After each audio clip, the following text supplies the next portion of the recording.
Hello there and welcome to this PogChamps 3 recap video. It's the showdown you've been waiting for. Group A, Benjyfishy and Sardoche. Yes, it's the two top guns in Group A. Group A finished tonight. So now we know which way they will go in the winners bracket. But it was clear that they were going to the winners bracket. But it was not clear who would win Group A.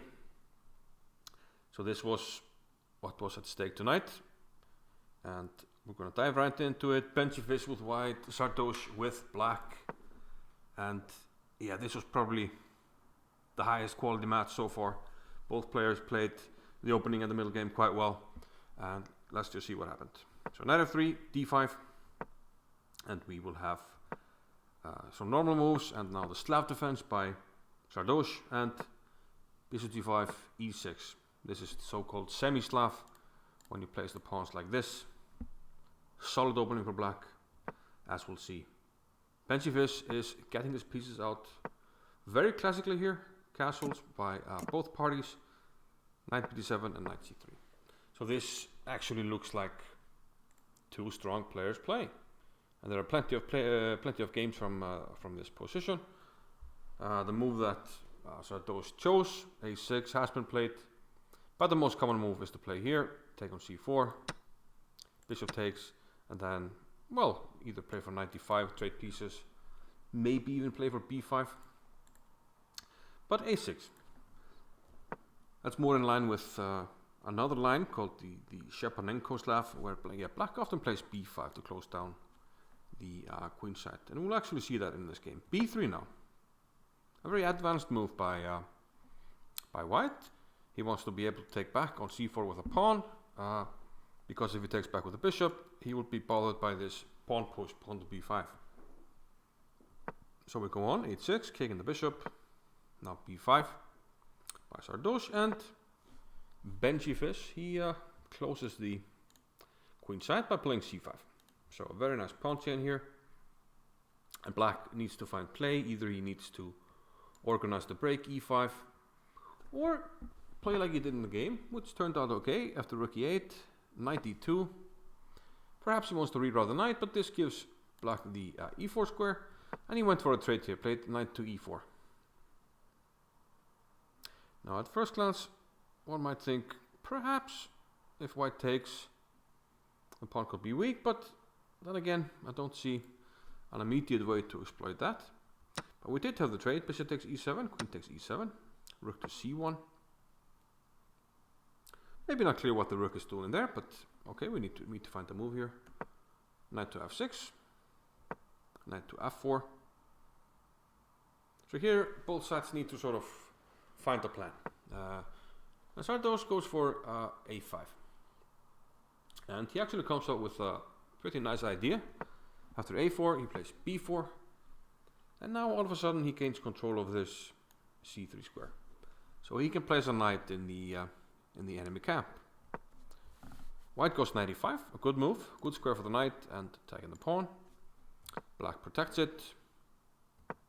He now kicks the knight, but it goes to the newly found outpost on c3. Queen d2, knight d7, challenging the knight. It was a bit annoying, so that's quite logical. Knight to e2, white does the same, challenging this knight. And now we have trades, another trade, and rook a7. An unusual idea, but I like it. It shows advanced chess thought, because this bishop is kind of buried behind these pawns. And I think the idea was actually to double on the a-file to play bishop a6 and trade off this bad bishop for white's good bishop. So strategically, a great idea, which we often see in the French. But it does take some time, and Benjyfishy comes up with a nice idea, which is to open the king side. Since all of black's pieces are occupied on the queen side, he goes for a king side attack, and that's so both sides showing, promising chess talent in this game. G6, bishop. The rook is attacked, went back to f3. Nicely done, since now you can double the rooks and you have options on g3 and h3, so the rook is more flexible. Queen takes e5, rook f1, and now we need to defend this pawn. And the question is, can we do it with bishop to c8? That's a big question. If we can perhaps move the bishop back here, protect it like this, and then maybe try to get the bishop to a nice square over here to defend the king side. I think that was the way to go, and that way you can secure your position with black. But after this, white has a tactic, bishop takes g6, because the pawn can't take and the rook will be captured. But bishop a6, black is not giving up. But white has a great move, just retreat the bishop, and now the pawns are equal. And if he had done that, he has the better pawn structure and some chances to bother the black king with maybe rook g3 check, something like that. But he triples, and now black can take the exchange. And white doesn't have enough here. Black should be able to consolidate the king side. There are some dangerous attacking chances. It's not maybe super easy, I do agree. But black should be able to defend queen e7, bishop to h5. We're now threatening to take because we protected the rook. But this was a very unfortunate move, which allows white to win the game on the spot. Black had several moves. One idea is to just give him a pawn to activate this rook. We could also play queen e5. Again, the idea to play here. Queen is nicely placed. If for rook f5, we could take this. But this allows rook g3. And after king h8, the game was lost. It doesn't matter if you go h7, there's queen f5 check, and we simply transpose to what happens in the game, queen f6, and it's going to be mate. So, grabbing victory from the jaws of defeat there, Benjyfish. But a very nice game, one of the best games. The play that they demonstrated, very good opening, a battle in the middle game. So, we go on to game number 2. And this time around, we have Sardoche with the white pieces, and he needs to even it up to get the Armageddon. And he goes for pawn to d4. We have d5, bishop to f4, the London system, e6, e3, and fairly standard moves here, bishop to d6. Whenever this happens, usually white retreats here, and that's what Sardoche does. And now b6. And well, there's one way to play for a trap. It is to play c3, but then again, playing for c4 is also quite logical. The idea with playing c3 is if you know that they want to play something like this, you can take it and give this check on a4. So this is what black has to be careful about. But if white wants to play c4 anyway, and black after c3 just castles or something like that, then we kind of wasted the move if we want to go for c4. So c3 playing for tricks, but okay, knight b to d2. Probably if white wants to play c4, he should do it immediately and put the knight on c3. So knight b to d2, bishop a6, now c4, avoiding the trade. So in both games we had the players sort of keeping the tension, avoiding the trades. Bishop to d3, castles. Bishop to h4 now, pinning the knight on f6. We have bishop to e7. And now both sides have, gotten all their pieces out. And now Sardoche goes for knight into e5. Very often when you do this, you want to go for this Pillsbury plan of playing f4. In this case, he went for bishop to g3. Probably we don't have time for f4 because maybe black can think about taking on d4, and we don't want to allow that. So bishop d3, bishop d6, knight to f3. It's all about this e5 square, keeping the knight. Now he took, knight takes, and now finally we have a lot of trades. Bishop takes d3, rook a to d8. And here white didn't like, you know, all these pieces on the d file and played bishop to e2. I'm wondering if black should go for takes on d4 now. Feels like black might be able to take now. Maybe even take with a knight, and this hangs at the end. Feels like there should be something for black here. Definitely he should take on d4, but instead he goes e5. And this turns out not too great, because we can take it.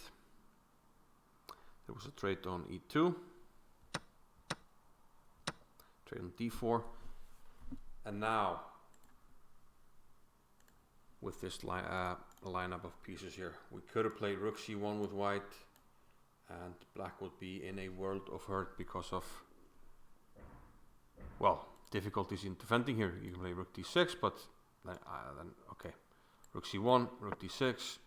I can play knight, even knight takes d4 here, or queen b5. Increase the pressure, and the pinned piece will be won. But this is okay. I mean, if you see, sometimes when you see a good move, we play it, but oftentimes there might be a better move, and we need to spend time.